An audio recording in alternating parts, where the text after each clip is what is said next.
fait, on a besoin d'un petit peu d'adversité. On Mmh. a besoin de vivre des choses un petit peu difficiles pour apprendre à devenir résilient ou encore mieux antifragile, pour devenir plus fort encore.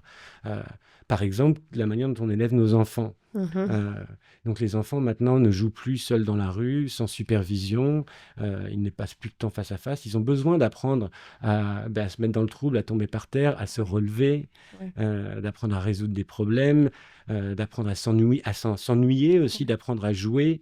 euh, et en fait, nos enfants sont très très très surprotégés, et ça aussi c'est intéressant. Les taux de criminalité et d'accidents de la route, qui sont les deux choses dont on pourrait s'inquiéter, ont vraiment baissé. Mmh. Mais en même temps, la peur du crime monte et les gens ne laissent plus leurs enfants jouer dans la rue. Samuel Vessière est anthropologue et professeur associé au département de psychologie de l'UQAM. Il a écrit tout récemment un livre qui s'appelle Homo Fragilis. On a abordé plein de thèmes ensemble aujourd'hui. Bien sûr, de la fragilité de l'homme ou de la culture de la victime. On a parlé aussi comment la femme a contribué à forger la société telle qu'on la vit maintenant. Et on a aussi abordé un sujet sur lequel il est expert, soit les écrans et les impacts qu'ils ont sur le développement des jeunes et ces fameux parents bienveillants, la parentalité positive et comment elle peut avoir des impacts plutôt négatifs quand l'enfant est devenu adulte. Samuel Vessière, bonjour. Bonjour. C'est toujours bizarre pour moi de commencer une entrevue, ça fait déjà comme 20 minutes qu'on parle. Écoute, merci d'être venu chez moi. Je suis très contente de discuter avec toi. Tu viens de sortir un livre qui s'appelle Homo Fragilis et on va discuter des thèmes de ce livre-là. Premièrement, je trouve Homo Fragilis, bon, pourquoi l'homme est-il fragile? J'ai envie que tu nous expliques pourquoi c'est ça la prémisse de ton livre. Est-ce que l'homme est vraiment fragile? La prémisse est contre-intuitive. C'est que la plus grande force de l'Homo sapiens vient de sa fragilité, vient du fait que comparé au grand singe, par exemple, on est devenu plus faible physiquement, on est devenu beaucoup plus dépendant au groupe, et en fait, on est devenu très altruiste. Donc moi, je présente une vision de l'histoire et de l'évolution humaine qui est un petit peu à rebours de l'idée de la survie du plus fort, et je parle de la survie des plus faibles, de la survie des plus doux. Mm. Parce que justement, c'est l'investissement collectif dans les nouveau-nés, dans les enfants très vulnérables, donc qui ont besoin de soins du groupe entier, et notamment des femmes, Mhm. qui nous ont rendus plus doux, plus coopératifs, plus intelligents, et qui ont entraîné ce qu'on appelle l'intelligence culturelle, ce qui nous a permis de développer un patrimoine de valeurs, de récits, d'outils, qui nous ont permis de coloniser tous les recoins de la planète, de construire des fusées, d'écrire des symphonies. Et on a fait ça justement en s'adoucissant plutôt qu'en devenant plus fort. Mais je parle aussi, on va y arriver, de ce qu'on pourrait appeler le piège de la fragilité. Mais en fait, c'est ça, tu remets en question, ou disons, tu ébranles des concepts sur lesquels on s'entendait, par exemple, qu'on est une société issue du patriarcat. Tu ramènes un aspect où finalement, c'est sûr, tu cites d'autres personnes dans ton livre, mais des chercheurs qui amènent finalement que la femme a eu un impact plus grand dans la société qu'on pourrait lui attribuer, ce que je trouvais tout à fait intéressant d'ailleurs. C'est une vision à laquelle je m'étais jamais attardée. Est-ce que tu veux parler un peu finalement de ce rôle que la femme a joué à façonner la société aujourd'hui?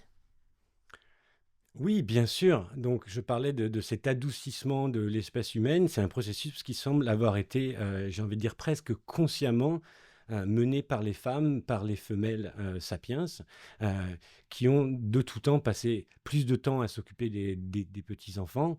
Alors aujourd'hui, on aime nous raconter que ce serait uniquement la socialisation, Mhm. que ce serait un rôle auquel les femmes seraient contraintes. Mais en fait, ce que la psychologie évolutive nous démontre, c'est que quand on regarde les différences en moyenne entre les hommes et les femmes, le fait que les femmes sont plus empathiques, ont une meilleure capacité de comprendre l'autre, une meilleure capacité de détecter les besoins d'autrui, ce sont des compétences qui ont été forgées par la sélection, par le biais de l'évolution, euh, grâce au rôle des femmes.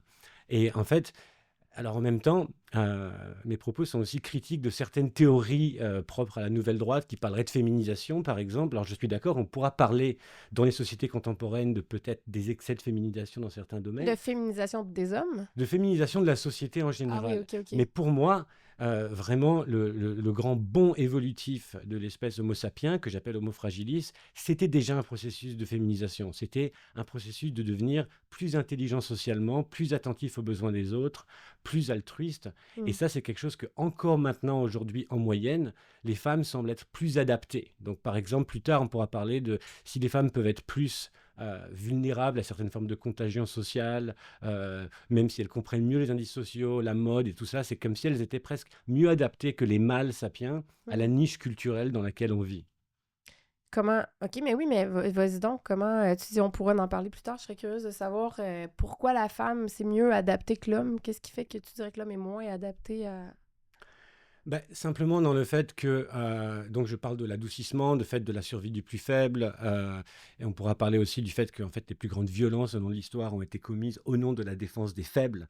Donc j'aime Mm. toujours rappeler que si on veut radicaliser quelqu'un à une cause violente, c'est pas en lui promettant des Rolex et des voitures de sport, c'est en leur montrant des photos de bébés morts. Ouais, Euh, ouais. donc en fait, tous les grands projets très violents, même du XXe siècle, ils étaient toujours commis au nom des faibles, au nom des victimes. Il y a vraiment cet instinct de protection. Donc Mhm. chez l'Homo sapiens, on parle de ce qu'on appelle la violence proactive. On n'est plus vraiment dans la conquête, finalement, comme on l'a peut-être déjà été. Et on n'est plus vraiment dans la violence réactive, émotionnelle, immédiate à une menace, comme on le voit par exemple chez les chimpanzés, qui peuvent être extraordinairement violents, Mhm. mais comme on le voit encore chez les mâles sapiens. Donc les hommes sont quand même en moyenne beaucoup plus violents que les femmes. Ouais. La testostérone a quand même quelque chose à voir avec ça.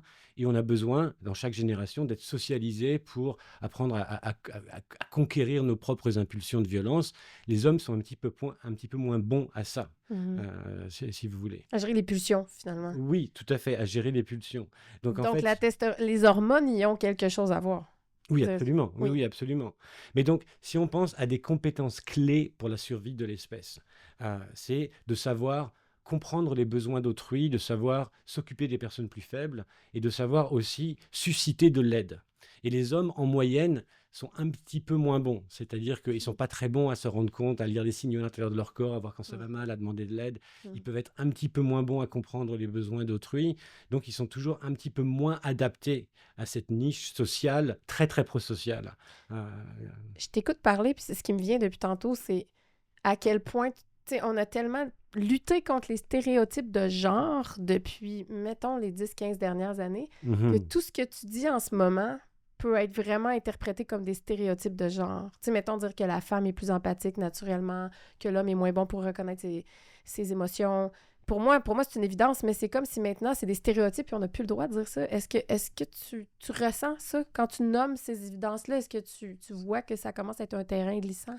Oui, bah après, ce que nous démontrent les sciences psychologiques, et il y a plein d'études au travers toutes les cultures, donc ces différences en moyenne existent, mais on parle juste de moyenne, donc il y a quand même un chevauchement au milieu, il y a effectivement plein d'hommes qui sont plus empathiques que Oui, plein de qui vont être des femmes, infirmiers, voilà, puis... exactement, il y a certaines femmes qui sont plus fortes physiquement que d'autres hommes, on Ouais. parle juste de différences en moyenne.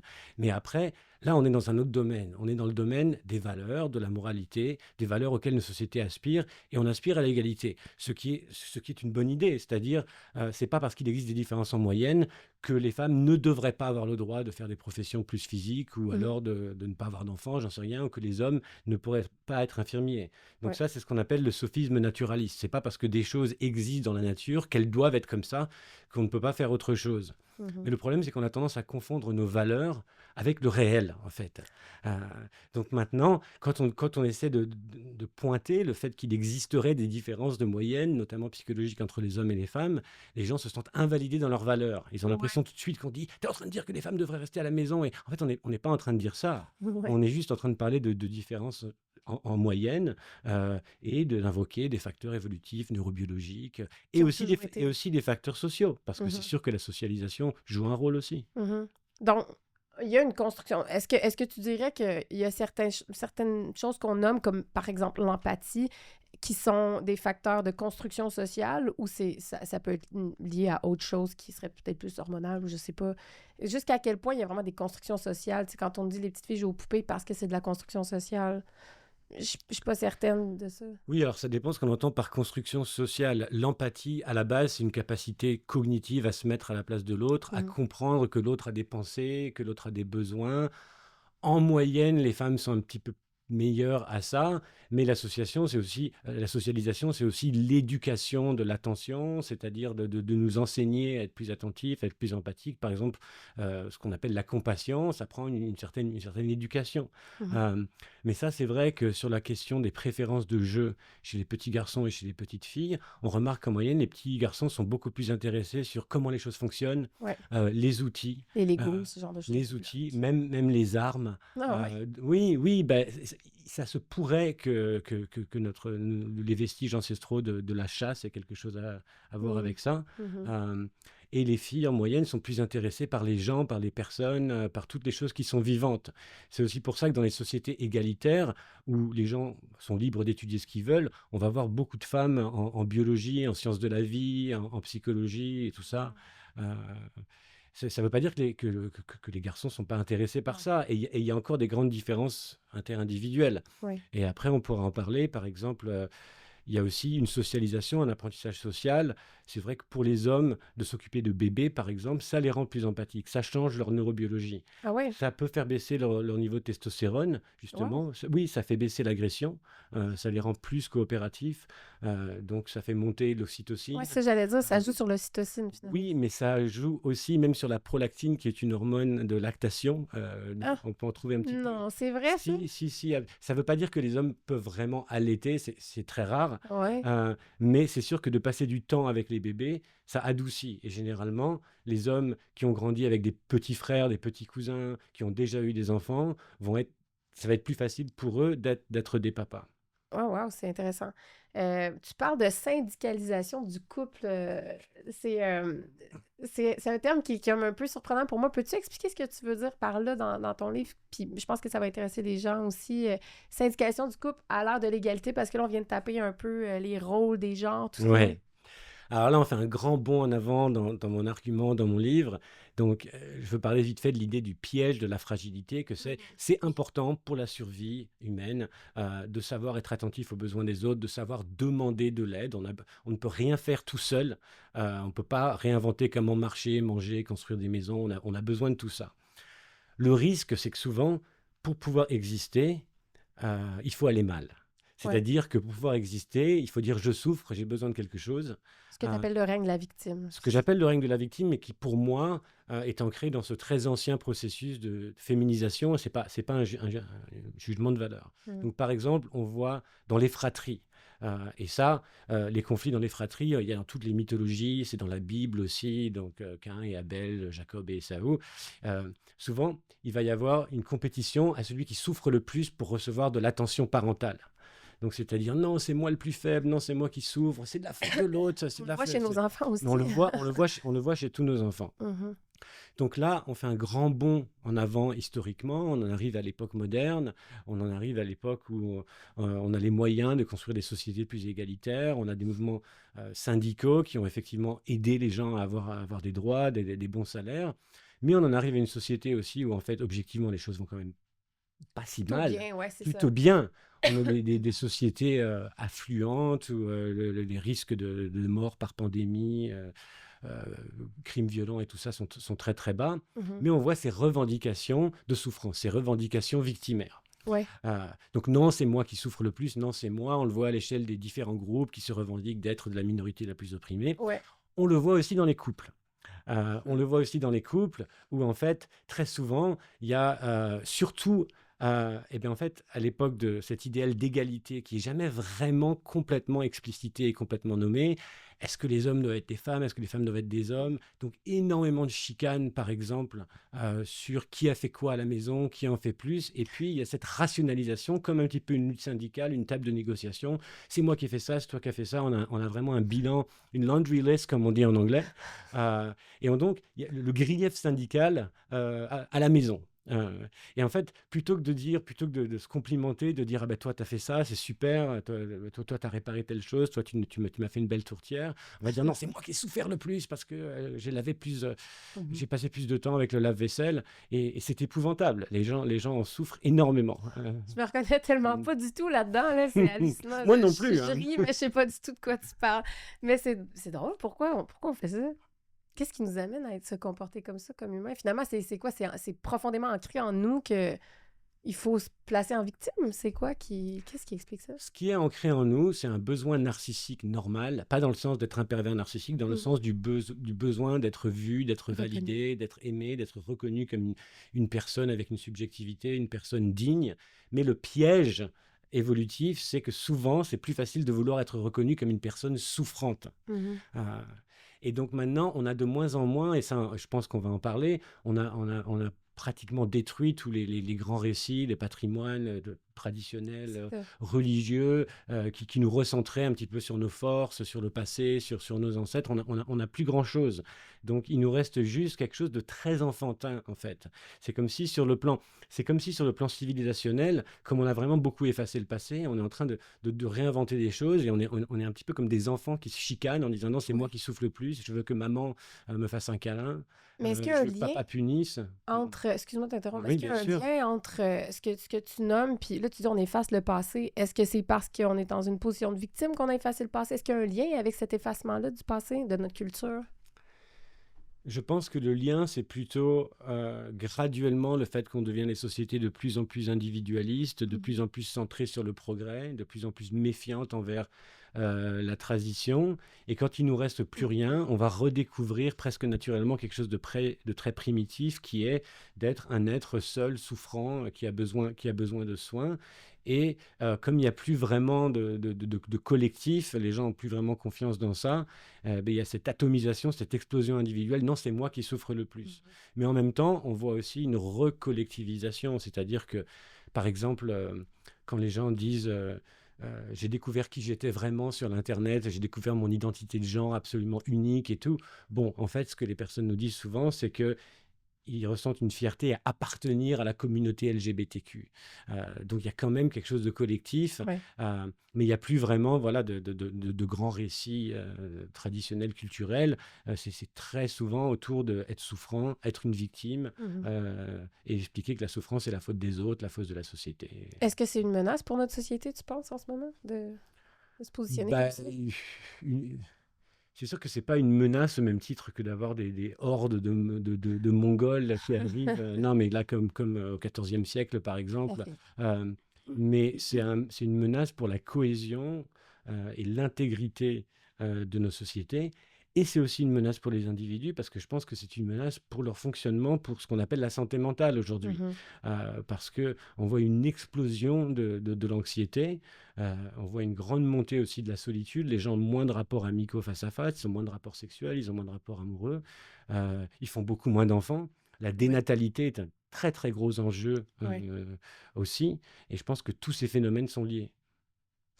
C'est quand même triste de voir ça. On a survolé, tu parles de tu sais, le refus un peu de la tradition.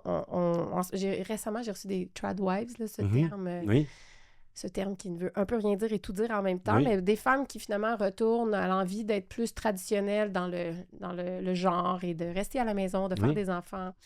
Euh, est-ce que c'est un mouvement qu'on observe dans la société, qu'il y a un retour à ça, ce besoin de tradition, ce besoin de retomber dans nos genres? On parle aussi des mâles alpha, tout ça. Mhm.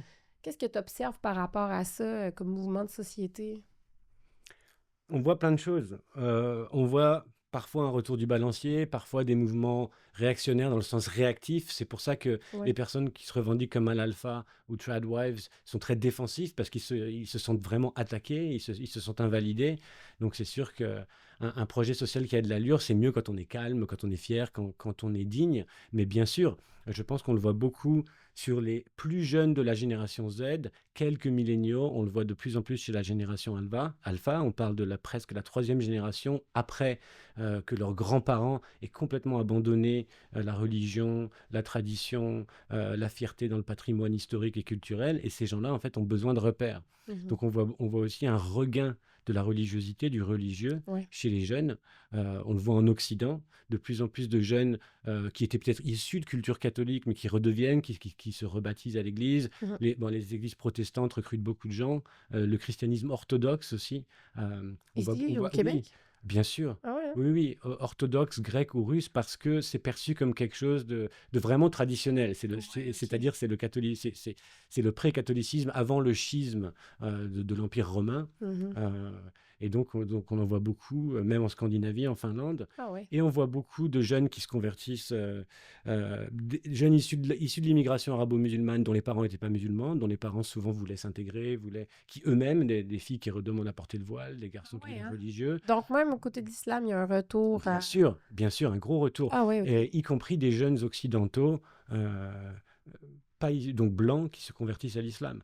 Mais en fait, Oui. pour moi, ça relève tous à peu près du même mécanisme. C'est vouloir appartenir à une communauté avec une fierté, un patrimoine, des rituels, Mhm. un sens à la vie.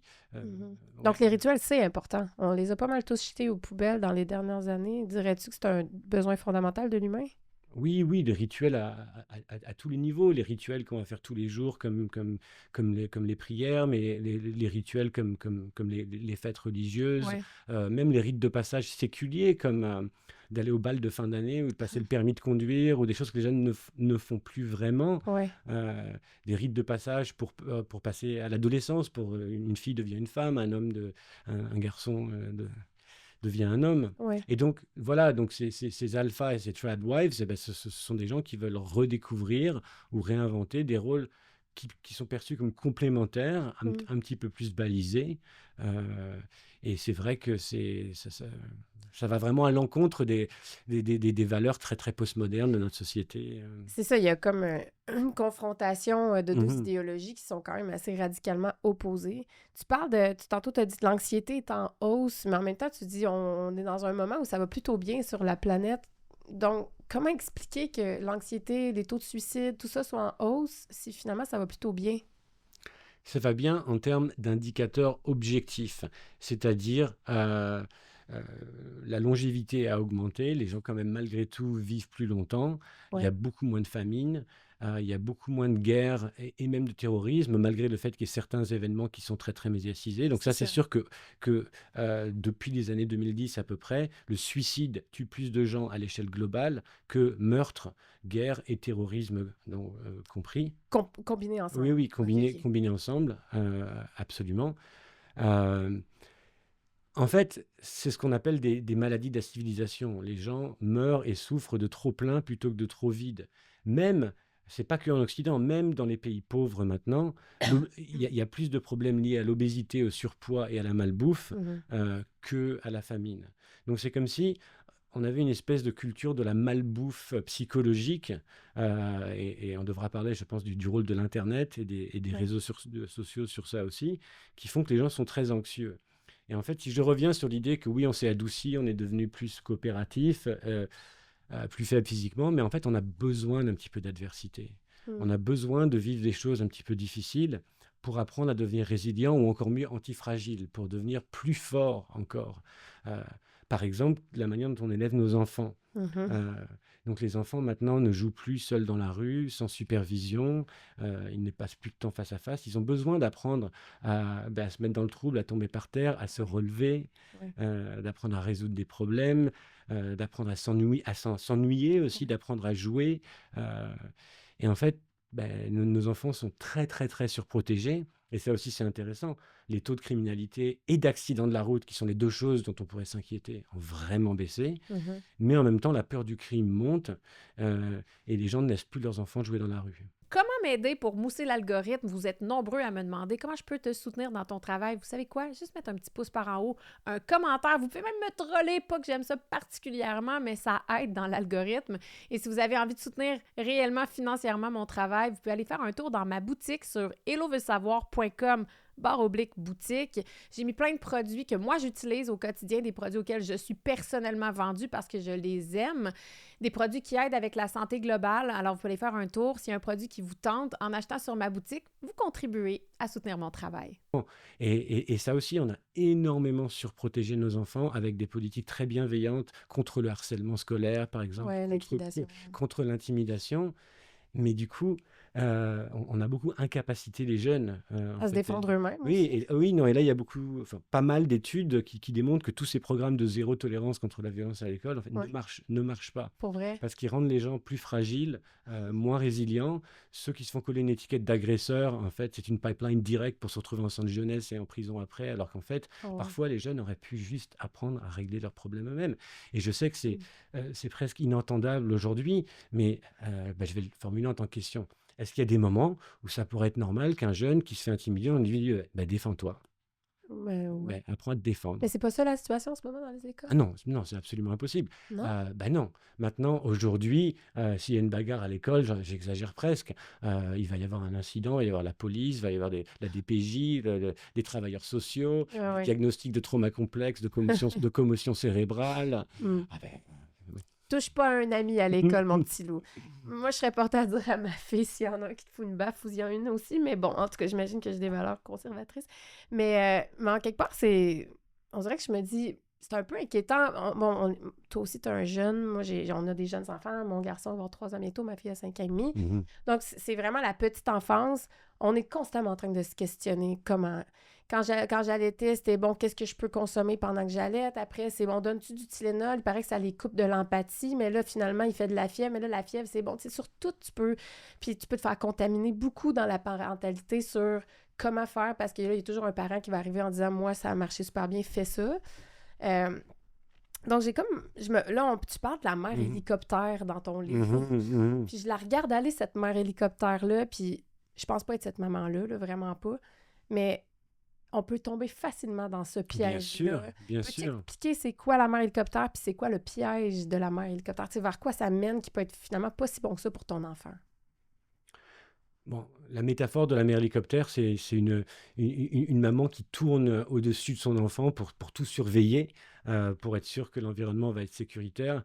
On parle aussi parfois de la mère tondeuse qui va tondre le gazon juste devant, donc qui va préparer la route pour l'enfant plutôt que de préparer l'enfant pour la route. Ouais. Je veux quand même revenir à la longue durée évolutive, où c'était très très très important, surtout pour les mères, de s'occuper des petits. Imaginons il y a 2 millions d'années, même il y a encore 100 000 ans, un petit être tout vulnérable. Tu te souviens de tes petits bébés comme ils étaient vulnérables Oui, tellement. dans la savane avec des bêtes sauvages et tout, qui avaient besoin d'être sur la peau de leur maman pendant parfois plus d'un an. Et ça, c'est complètement normal. Donc ça, et ça, c'est les psychanalystes qui, je pense, l'expliquent le mieux. C'est difficile pour une maman, à un moment, de laisser s'opérer cette individuation, de laisser l'enfant voler par lui-même. C'est sûr que c'est dur, mais en ce moment, je pense qu'il y a beaucoup de pression au niveau sociétal, surtout dans les milieux un petit peu plus éduqués bourgeois, mais ça devient accessible à tout le monde, de vraiment, vraiment surprotéger nos enfants. Euh, et je pense que le piège de la parentalité hélicoptère, c'est comme la parentalité positive aussi, où on ne tolère plus aucun inconfort pour notre enfant. C'est vraiment très très dangereux à 2 niveaux. Parce que le premier niveau, c'est que les parents hélicoptères aussi donnent l'illusion de beaucoup de choix à leurs enfants. Ils vont leur dire qu'est-ce que tu veux manger, à quelle heure tu veux manger, est-ce que tu veux aller te coucher, quels habits tu veux mettre aujourd'hui, quel film tu veux regarder. Donc l'enfant a l'impression, en fait, l'enfant va être très insécurisé parce qu'il va se dire si je décide pas moi-même, mes besoins vont jamais être remplis. Hmm. Donc ça en fait, c'est très insécurisant. Donc, offrir le choix d'un film pas si champion que ça, tu dirais? Ou... Moi, je dirais c'est bien de donner une double contrainte. Tu préfères manger maintenant ou dans 5 minutes? Tu préfères des pâtes ou du riz? Tu préfères aller dormir maintenant ou dans 10 minutes? Mais 2 choix, finalement. Un Ouais, par opposition à un autre. oui, mais là, donc l'enfant a presque l'illusion qu'il choisit, mais en Ouais. fait, il a confiance que le parent sait ce qui est bon pour lui. Donc, c'est sûr que c'est bien aussi de prendre des choix pour les enfants. Oui, parce que sinon, c'est l'opposition sans cesse. Absolument. C'est plus- Mais en même temps, les enfants qui sont élevés comme ça vont toujours avoir une intervention parentale à chaque fois qu'il y a un inconfort, à chaque fois qu'il y a un petit bobo, à chaque fois que les choses vont pas. Donc il y a un petit inconfort à l'école, les parents vont écrire tout de suite, rendez-vous avec la directrice, qu'est-ce qui se passe, qu'est-ce que vous avez fait à mon petit chéri. On est encore Euh, là-dedans? Ça ben, fait on quand est- même on- longtemps que ça dure, cette on est tendance-là. là-dedans jusqu'au cégep et à l'université maintenant. Mais voyons donc. Mais absolument, mais bien évidemment. Et les parents vont organiser, vont dire non, tel ou tel ami, tu peux ou tu peux pas. Tu dois sortir, mais attention, ta crème solaire, ton EpiPen, ton ci, ton ça. Ouais. Donc les enfants arrivent à l'université ils ne tolèrent aucun inconfort, ils ont Ils sont l'impression... incapacités, ils sont pas Ils ont autonomes. l'impression que c'est eux-mêmes qui doivent tout choisir, sinon rien ne va bien aller. Uh-huh. Ils entendent, par exemple, un mot qui les choque dans un livre, bah, ils vont demander à faire canceller leur professeur. Et papa et maman vont écrire un courriel à la doyenne, dire comment osez-vous avoir traumatisé mes enfants. On est vraiment dans la continuité, si vous voulez, de ce même processus. C'est Euh, incroyable. Mais ça me fait penser à une anecdote avant qu'on commence Oui. l'entrevue. On parlait que j'étais à l'école de police avant, j'étais Oui. comédienne, là. Puis j'ai vu cette tendance-là arriver. Bon, parce que c'est des jeunes, là, c'est des aspirants, ils ont 21 ans. Dans le fond, ils arrivent de la technique policière, puis ils doivent faire 4 mois à l'école de police pour devenir policier.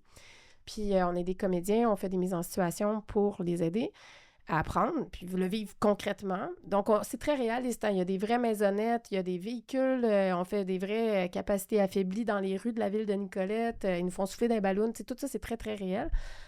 Il y a des scénarios très clairs où on est un bum, on sort de prison, on a des armes sur nous, tu sais, on n'est pas des gentils. Là. Je sais que c'était surprenant que j'ai pu jouer ces rôles-là, mais je les jouais.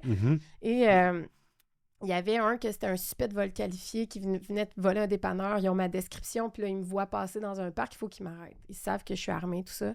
Puis dans ce scénario-là, on n'est vraiment pas gentils. Puis je suis quand même assez bonne à être baveuse. J'avais du plaisir, là, on prenait plaisir à les invectiver. Puis c'est sûr que si elle est petite, la fille, on allait l'insulter sur sa grandeur. Puis si c'est un noir, on allait le traiter d'un mot infâme qu'on ne peut pas dire. Puis peu importe, tu sais, s'il avait de l'air un peu efféminé, le garçon, on allait le traiter de fif. Puis tu sais, c'est ça, là. Si tu veux être policier dans la vie, quand tu vas arriver dans la rue, ce sera pas Jojo, là. Exact. Puis tout ça allait très, très bien. Je suis rentrée à l'école de police en 2007. Puis je dirais... Il me semble que c'est peut-être autour, ça fait longtemps qu'on est ensemble quand même, hein, ça fait 2014. Peut-être au début de 2013-2014, là, on a eu les premières plaintes d'aspirantes qui avaient été profondément heurtées oui, bien sûr. Oui. dans leurs sentiments. Parce que, puis un de nos comédiens, il y en a que c'est des bons costauds, là, qui ont l'air vraiment des criminels. Puis ça l'avait complètement chamboulé parce qu'il l'avait traité de je sais plus quoi, là. Puis là, elle a fait une plainte à l'école. Puis là, mais ça avait monté, escaladé. Puis là, finalement, mais c'est rendu unanime. Si tu veux rentrer à l'école de police, il n'y a aucun scénario où on peut t'insulter par rapport à ce qu'on voit. Fait que j'ai pas le droit de t'insulter si t'es noir par le mot. Mais quand ça, on s'est mis à appliquer. Les comédiens nous ont dit, là, c'est fini, là, vous pouvez plus insulter les jeunes. Vous pouvez juste des insultes genre « Ah, espèce de con ». OK, ça, c'est correct, c'est assez générique, ça vient pas les heurter trop. Mais je me dis, mais on leur rend pas service. Puis j'ai parlé de ça. Quand c'est misogyne, le con, ça veut dire vagin. En plus, c'est ça. Mais ils sont pas rendus là, ils sont peut-être pas au courant encore. Puis là, ça m'a vraiment inquiétée. Je me suis dit, comment ça qu'on est rendu, qu'on forme des policiers sans vraiment les préparer à ce qui les attend sur le terrain, parce que un gang de rue va pas faire attention à tes sentiments. Puis je me suis dit, mais comment on en est venu là? Puis honnêtement, je me dis, il va y avoir un retour du balancier. Puis là, je t'entends me dire que c'est encore comme ça, que ça va...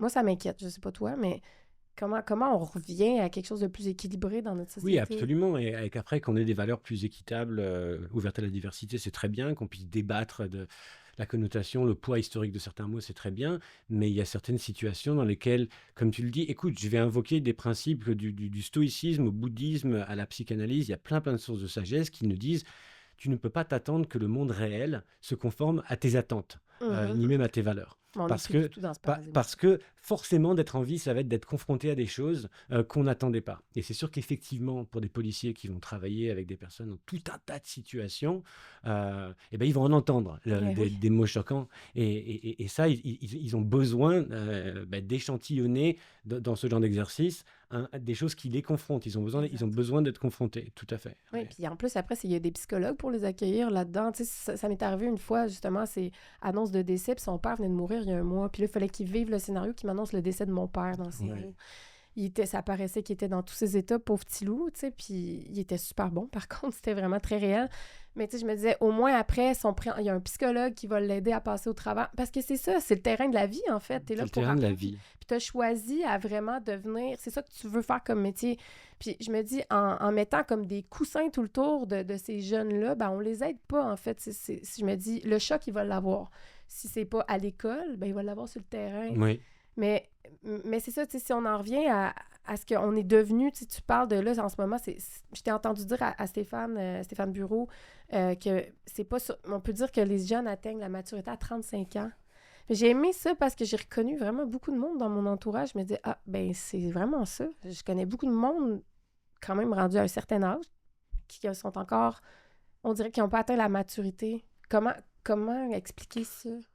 Ça, je pense pas que ce soit le pire de nos enjeux aujourd'hui, parce que je Non. pense que c'est encore quelque chose d'assez ancien pour l'Homo sapiens, parce que pour bien fonctionner dans un groupe, on a besoin d'acquérir des compétences sociales, culturelles, techniques, par exemple chez les chasseurs-cueilleurs, euh, pour apprendre à devenir nutritionnellement indépendant, c'est-à-dire pour savoir chasser suffisamment bien pour se nourrir soi-même, nourrir le groupe, ça prend entre 15 et 18 ans. Euh, Dans les sociétés agricoles, agraires, ça pouvait prendre un peu moins. Donc, les jeunes travaillaient peut-être dès 12 ans, beaucoup à la ferme. Dans les sociétés industrielles, post-industrielles, où ça prend beaucoup de compétences, ça prend longtemps. Par exemple, ça prend 30 ans de former un médecin, 35 ans Ouais. de former un médecin spécialiste. Et là, le problème est plutôt dans le fait qu'on est une société suréduquée, comme on dit, underskilled, overeducated en anglais. Donc skill, ça se traduit pas vraiment bien en français, mais on a moins de capacités. Par exemple, on a plus assez de gens qui veulent devenir plombiers, électriciens, des professions qui sont vraiment importantes aussi pour le fonctionnement de la société. Donc, mais on tend vers une maturation plus lente, ce qui est quelque chose qui est universel à l'Homo sapiens. Moi, je pense que ça devient un problème juste quand c'est trop de personnes qui sont poussées vers des niches suréduquées, Mm. mais qui finalement ne peuvent pas vraiment contribuer à la société. On a quand même beaucoup, beaucoup de gens qui ont des maîtrises en, je sais pas, en gender studies, qui passent leur journée à boire des lattés, à écrire des blogs. Donc c'est très bien, mais je me demande un petit peu comment on fait rouler une société comme ça. Moi, je voulais revenir aussi sur ce dont tu me parlais tout à l'heure, euh, sur la parentalité aussi, sur cette culture de la peur qu'on a, Mm. parce que tu me disais, on a des petits bébés, on a peur, est-ce que le Tylenol peut les rendre autistes, est-ce que telle ou telle chose? Et là, encore une fois, je voudrais rappeler que les taux de mortalité infantile n'ont jamais été aussi bas. Mm. C'était vrai pendant la Covid, c'était vrai, mais c'est comme si plus les choses vont bien, on a encore un cerveau très ancien qui est obsédé par essayer de trouver des menaces et on s'invente des bibites.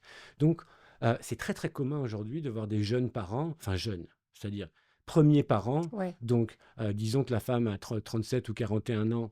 Oh, voilà. Et l'homme en a peut-être 48, qui nous disent ah ben non, vous ne pouvez pas venir rendre visite au nouveau-né pendant les premiers 3 mois parce que son système nerveux est trop immature, il pourrait faire une méningite. Il y a l'épidémie de VRS en ce moment. On entend beaucoup, beaucoup ça. Donc les gens ont très, très peur. Alors oui, c'est sûr, c'est vrai, un petit bébé, Mais il est sur l'immunité de sa maman quand même, les premiers mois de sa vie. souvent, il est sur l'immunité de sa maman. L'allaitement aide, mais après, l'allaitement, c'est encore un autre sujet. Ça peut devenir très idéologique Ouais. parfois. Euh, mais oui, oui, oui, tout à fait. Le risque est quand même très, très, très bas. On n'est Mhm. pas dans un bidonville de Calcutta ici. Non, c'est ça. Non, mais je pense que c'est important de le rappeler. Mais je pense que Mais la pandémie a exacerbé ça. la pandémie a vraiment exacerbé ça, mais elle n'a rien inventé. La pandémie, pour moi, c'est le symptôme paroxystique de cette culture de la fragilité, de cette culture aussi du risque zéro, Mhm. et d'une société qui n'a pas pu tolérer euh, une épidémie d'un rhinovirus qui, certes, euh, était dangereuse pour des personnes âgées, mais là maintenant, on a quand même les données pour voir que c'était Les en gros, comorbidités. en gros l'équivalent d'une grosse épidémie de grippe, Ouais. qui plus est. Rappelons que la grippe est plus dangereuse pour les petits d'ailleurs. Ah ouais, Oui, que le COVID. que le Covid. Donc après, on ne savait pas. Les nouvelles changeaient tout le temps. Il y avait des Ouais. modèles mathématiques qui se sont avérés être faux, auxquels on a cru pendant longtemps, qui étaient quand même inquestionnables pendant un temps. Mais ce qu'on a eu, c'était justement parce que, remettons les choses en cadre comparatif encore une fois. Pensons à des épidémies d'Ebola, par exemple. Oui. Donc, hémorragie cérébrale en 4 jours, Oui. avec les yeux qui dégoulinent de sang, des piles de cadavres dans la rue. On n'a Ouais. pas exactement vu ça pendant Mais le on le Covid. traitait comme si c'était Ebola, par contre. C'était le même niveau d'anxiété partout. Ça relève le fait qu'en fait, pour l'être humain, on a un cerveau tellement développé, on a une capacité de projection, d'imagination et de sous-traiter nos croyances au groupe tellement forte que c'est toujours la menace perçue. Ouais. C'est pas, on a beaucoup plus accès à la perception que au réel. Euh, et on était déjà quand même atomisé, on était déjà une société anxieuse, on était déjà beaucoup sur nos écrans. Donc on avait ce cycle d'information en continu qui rappelle-toi, tu es toujours au conditionnel. Il pourrait y avoir 1 million de morts, il pourrait y avoir ci, il pourrait y avoir ça. Et les gens ont été paralysés. Et moi, je remarque que en Occident, et c'est vrai qu'au Québec, c'est particulier parce qu'on a eu le confinement le plus sévère d'Amérique du Nord. Ouais. Donc, on a vu Avec les ça. couvre-feux. Oui, avec le couvre-feu, qui n'a été égalé que dans certaines démocraties de l'Ouest européen. Euh, il y a eu, moi qui ai quand même beaucoup travaillé au début de la pandémie, et donc j'étais encore professeur à McGill, j'étais chercheur en psychiatrie, j'étais expert sur l'impact des écrans sur la santé mentale des jeunes, et notamment des enfants. Euh, et moi, je me suis beaucoup inquiété, surtout de ça. Je me suis inquiété du fait qu'on fermait les écoles, que les enfants qui étaient déjà trop seuls ne socialisaient plus face à face, qu'on faisait monter le temps d'écran. Et j'ai eu la chance au début de participer autant à l'Assemblée nationale au Québec, à la Chambre des communes au Canada, des discussions quand même avec des personnes assez haut placées du ministère de la Santé, où en fait les gens avouaient qu'ils ne savaient pas ce qui se passait, qu'ils ressentaient beaucoup de pression en fait qui venait du bas, beaucoup de pression des syndicats, beaucoup de pression des groupes de parents. Ah ouais, hein? Oui, oui, absolument. Donc je sais que ça pourrait être tentant. Parfois on se dit les choses sont tellement, ça n'a pas de bon sens, il doit y avoir un complot, il doit y avoir des ordres cachés qui viennent d'en haut. Mais en tout cas, moi, dans ce à quoi j'ai eu accès, les conversations que j'ai eues, c'était plutôt, on aimerait bien, mais là, on ne peut plus. En fait, je pense que la panique était tellement rendue grande dans la société. C'est pas la première fois que j'entends cette idée-là. Puis il y a certainement eu ce levier-là aussi qui a existé, où là, les gens exigeaient que les politiciens fassent quelque chose parce que les gens étaient tétanisés, en fait. Puis c'était « Trouvez-nous une solution, s'il vous plaît ». Mais je pense qu'il y avait... En tout cas, c'est très intéressant que tu parles des réseaux sociaux. Je sais pas si tu te rappelles des écrans et tout ça, mais au début de la pandémie, il avait fait une annonce, puis ça disait... On voyait un jeune jouer à un jeu vidéo, puis ça disait « Jouer des jeux vidéo, sauver des vies ». Je sais. Qu'est-ce que tu as pensé de ça quand tu as vu ça? Ben, c'est tellement contre-intuitif, c'est tellement le contraire, en fait. Ça me fâche beaucoup. Je suis quelqu'un qui a tendance à avoir une capacité à avoir une distance réflexive, ne pas être dans le jugement et tout, donc il faut que j'examine, mais peut-être sans doute parce que je suis parent aussi et éducateur, je suis très fâché de ce qu'on a fait aux jeunes pendant la pandémie, en même temps de ce qu'on a fait aux personnes aînées aussi, parce que c'est vrai qu'effectivement, les taux de mortalité étaient élevés, mais une des raisons, c'est aussi qu'on est une société âgée. Et ça, c'est un progrès évolutif. Donc la grande majorité des morts, c'est des personnes d'au-dessus de 80 et d'au-dessus de 90 ans. Et on les a parqués dans les CHSLD, non mais vraiment, dans des mouroirs, Ouais. et on se souviendra des syndicats de soignants qui refusaient d'aller travailler. Rappelons qu'au Québec, c'est quand même une honte pour nous, on a dû faire venir l'armée fédérale pour aller s'occuper, pour aller laver des vieux. Donc il ne faut pas oublier qu'on a fait ça aussi. Et ça, pour moi, c'est un désastre qui est politique, c'est pas un désastre épidémiologique en soi.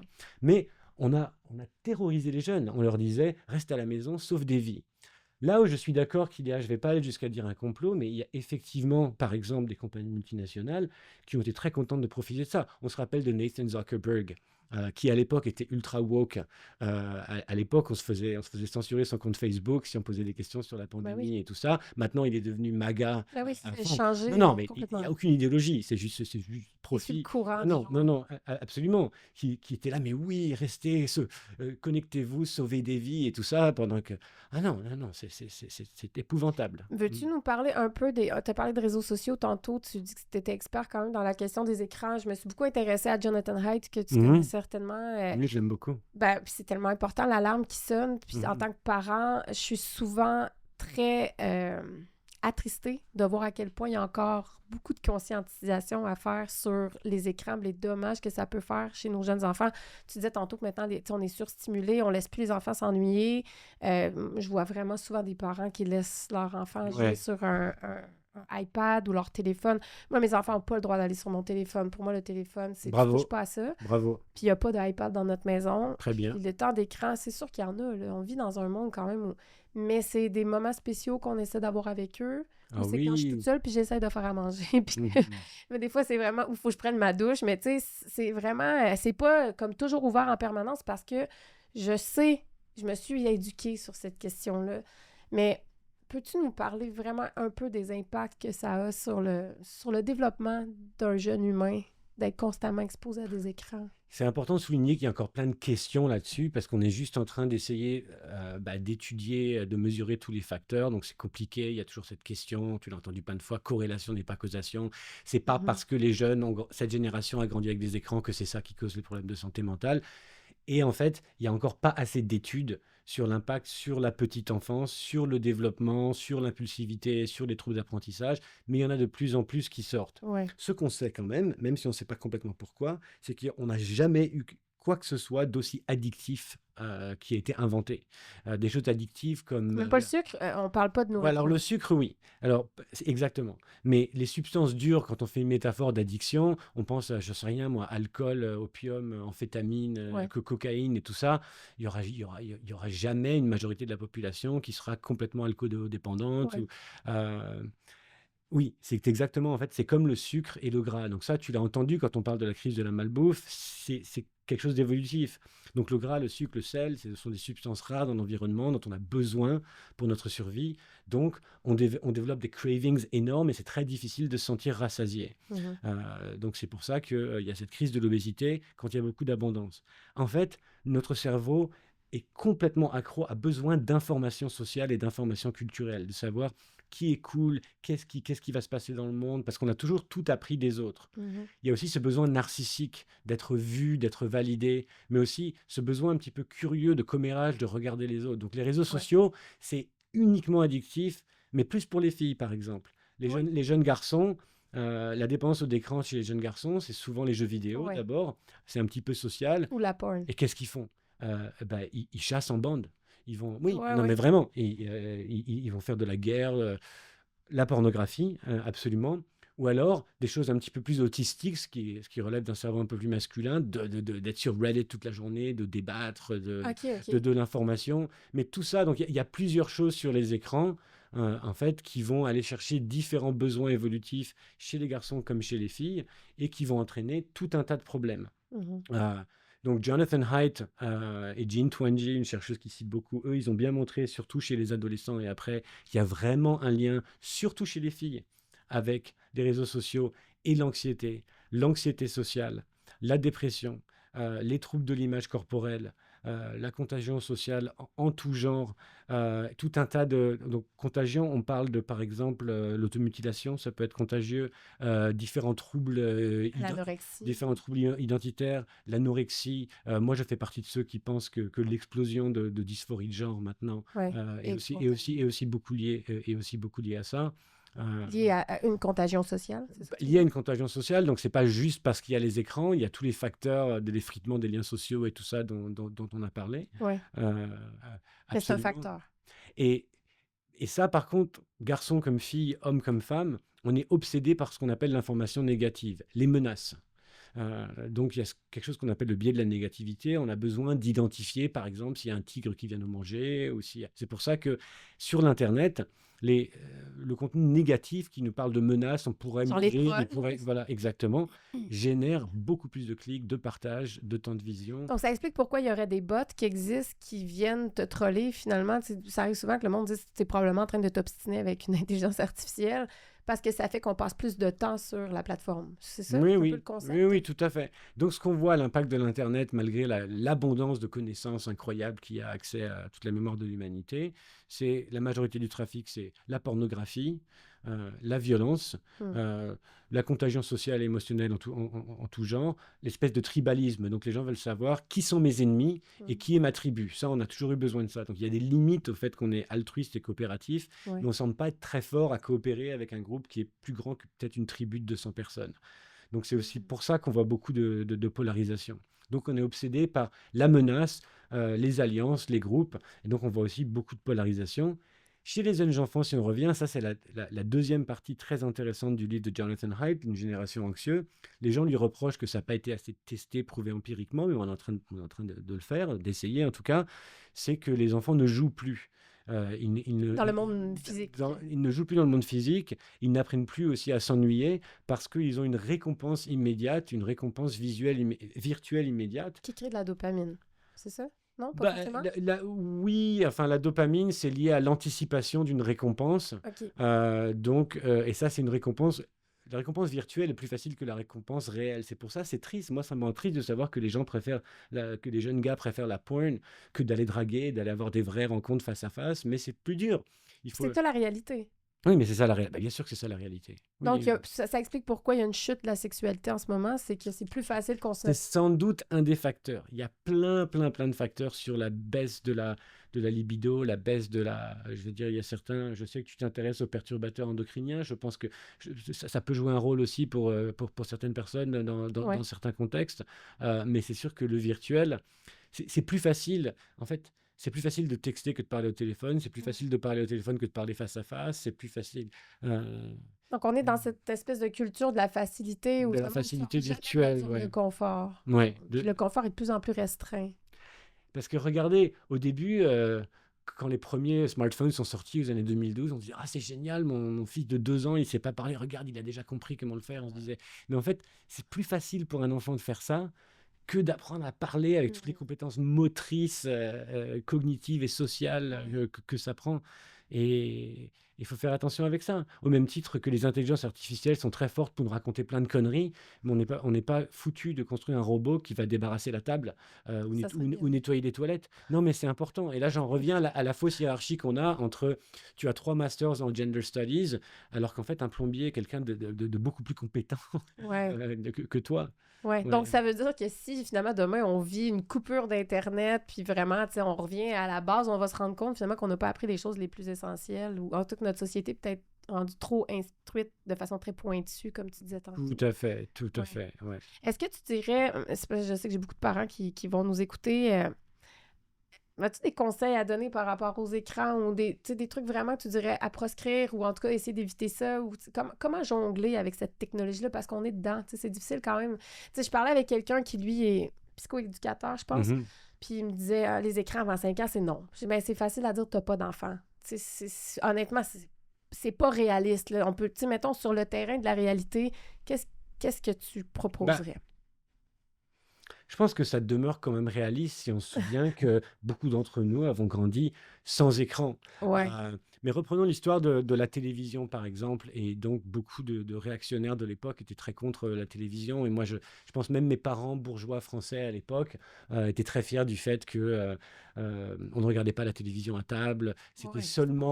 seulement 1 heure en famille à regarder la Disney Channel le dimanche et on en parlait. Bon, et je ne veux pas dire que ma famille était meilleure que d'autres.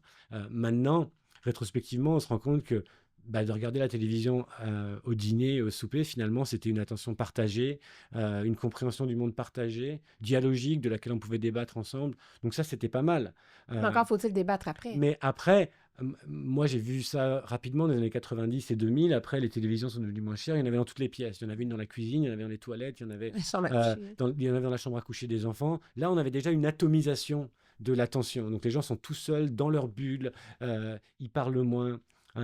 Et puis après, on a eu ça avec l'Internet, et puis après, on a eu ça avec les écrans. Ouais. Donc oui, au même titre qu'à l'époque, moi je me souviens quand j'étais petit et que je regardais pas tous les dessins animés cool, que j'étais un peu ostracisé à l'école. Ah ouais? Et peut-être, bah oui, bien sûr, parce que tout le monde chantait le générique de Dragon Ball ou je sais pas quoi.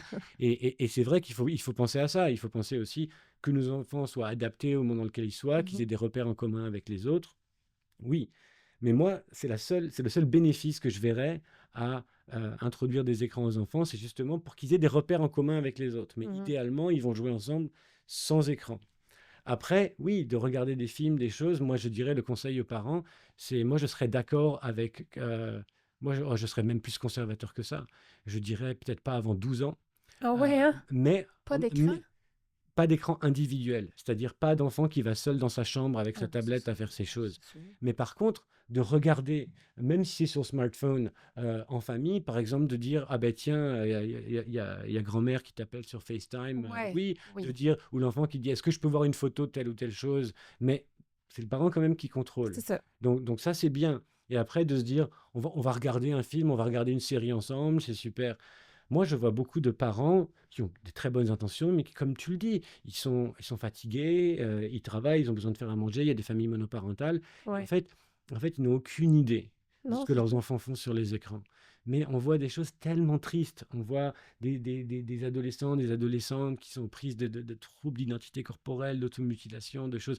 vraiment terribles. Parce qu'ils Ils sont sont happés par rendus, les réseaux sociaux. ils sont happés, mais souvent parce que il y a des prédateurs d'ailleurs sur Roblox pour les petites filles. C'est quoi ça? Roblox, c'est un applicatif de jeux vidéo, de petits jeux. Il y a beaucoup, c'est plus les petites filles qui sont intéressées à ça.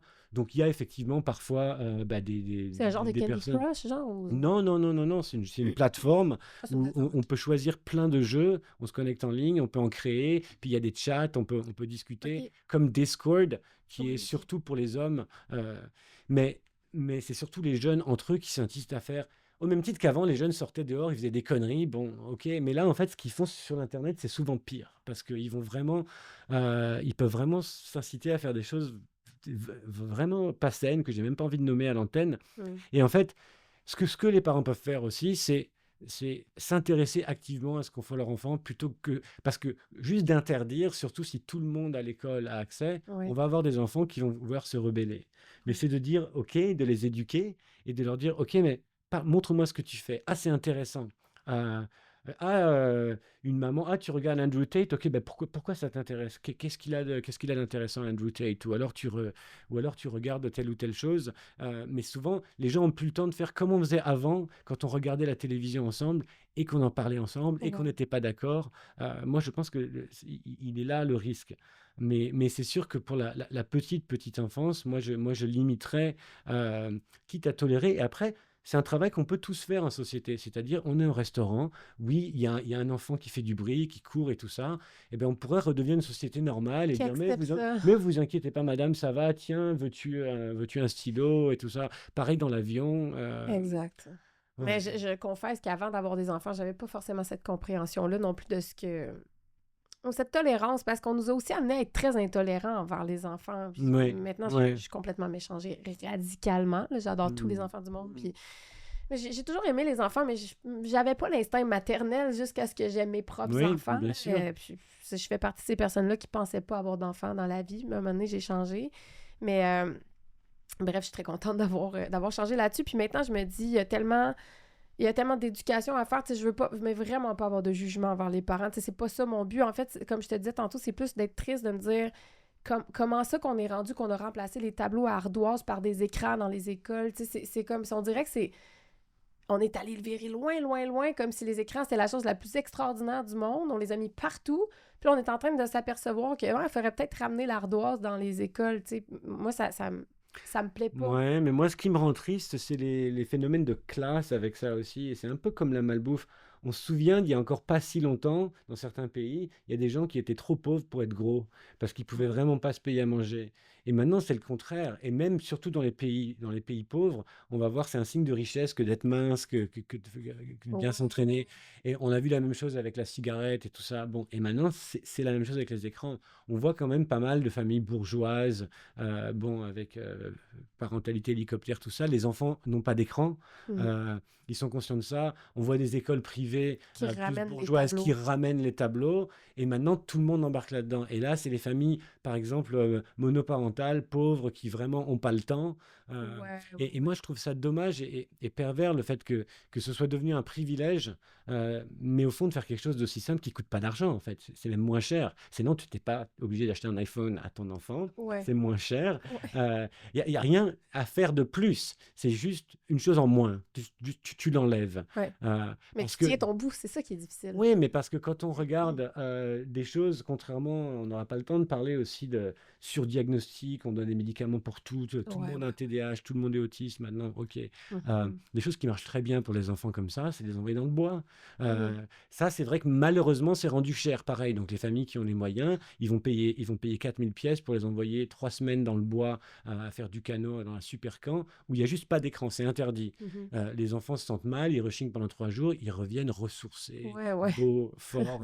Mais en même temps, ça ne devrait pas coûter d'argent. Ouais. On peut aller jouer dehors, Ouais. sans écran, gratuitement. C'est plus difficile dans des grandes villes, des métropoles comme Montréal. Nous, on a la chance d'habiter, bon, proche de la nature. Mais je comprends ce que Montréal tu a dis. des parcs, il y a des Il y beaux a parcs plein quand de même. parcs, oui, des très beaux parcs et tellement de pistes cyclables en plus. Oui. Il y a vraiment lieu de... Mais je pense qu'il faut que le parent, premièrement, ait le temps de s'investir plus avec son enfant. Tu sais, tu parles de discuter, de prendre le temps de s'asseoir puis tu sais, de dire « Ah, qu'est-ce que tu fais? » On n'a plus le temps, en fait. Tu sais, je pense aussi que c'est un autre problème, mais c'est triste, mais c'est ça Mais je aussi. vais me faire l'avocat du diable Ah, vas-y. encore.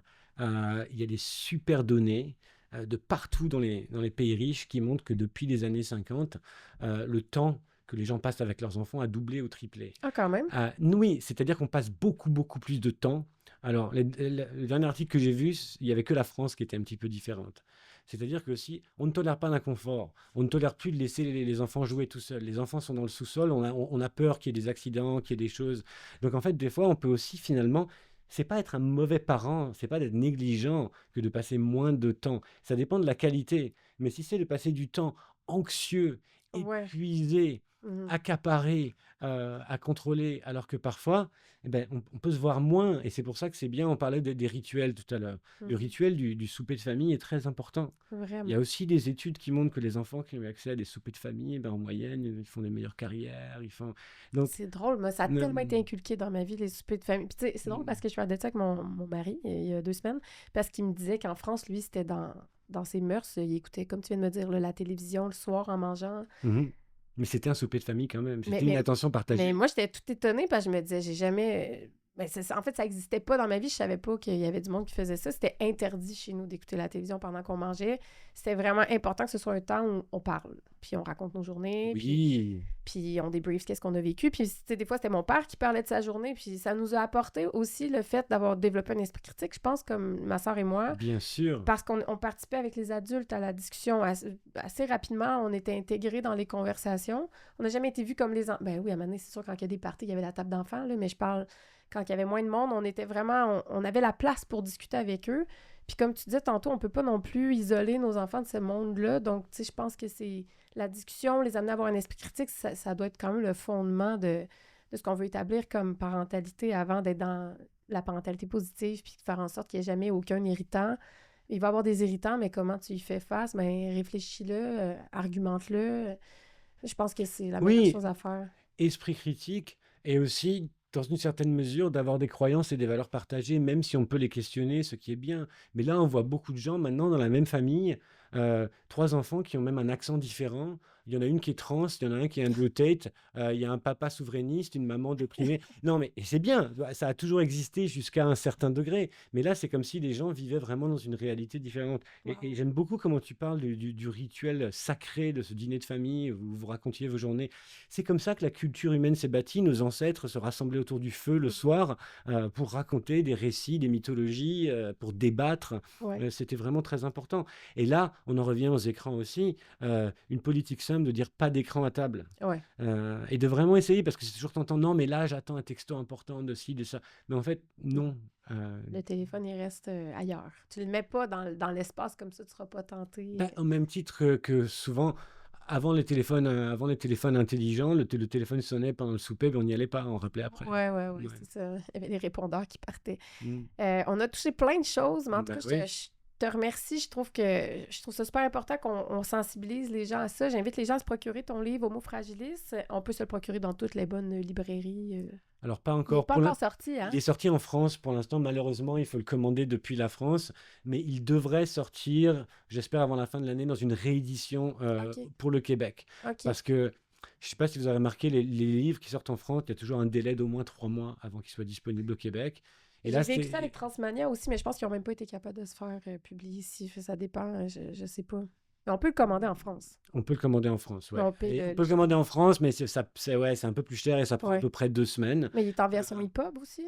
Pas encore. OK, Pas OK. encore, mais il devrait être disponible en librairie au Québec avant la fin de l'année. Bon, OK, bon, on se le souhaite à suivre. Est-ce qu'on peut te suivre sur les réseaux sociaux? Est-ce que t'es pas tellement Je présent? suis très peu actif. Je suis très peu actif. C'est Un déjà... tout petit peu sur Twitter et un tout petit peu sur LinkedIn, mais vraiment le minimum. OK. Pour être complètement honnête, je fais surtout ça pour manager, pour être sûr qu'il n'y ait pas d'orage, de cancellation ou je sais pas quoi, parce OK. qu'aujourd'hui, il faut voir un petit peu, mais j'essaie vraiment de... Et j'ai plus du tout de réseaux sociaux personnels, Ah ouais, plus d'Instagram, non, non, non, non. Je bravo. partage pas de photos de mes enfants en Moi non ligne, plus. très discret sur ces choses-là. Ouais. Bravo. Mm. Mais c'est très bien. Puis c'est aligné avec tes valeurs, en fait. Mhm. Je te remercie pour ton temps. Merci à toi. Bonne journée.